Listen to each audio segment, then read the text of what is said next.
రామంతపూర్ ఘటనలో మృతి చెందిన వారి కుటుంబ సభ్యులను బీజేపీ చీఫ్ రామచంద్రరావు ఇక మాజీ ఎమ్మెల్యే ప్రభాకర్ పరామర్శించారు.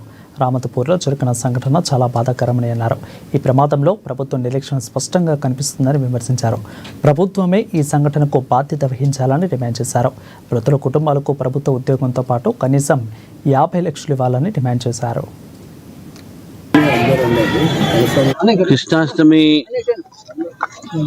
పూర్తి అయిన తర్వాత మన యథావిధంగా మన పద్ధతి ప్రకారము కృష్ణాష్టమి ఊరేగింపు కూడా తీస్తూ ఉంటారు బస్తీలలో. రామంతపూర్లో అదేవిధంగా ఈ ఉప్పల్ నియోజకవర్గం సంబంధించినటువంటి పిల్లలు చాలామంది ఆ కృష్ణాష్టమి రథాన్ని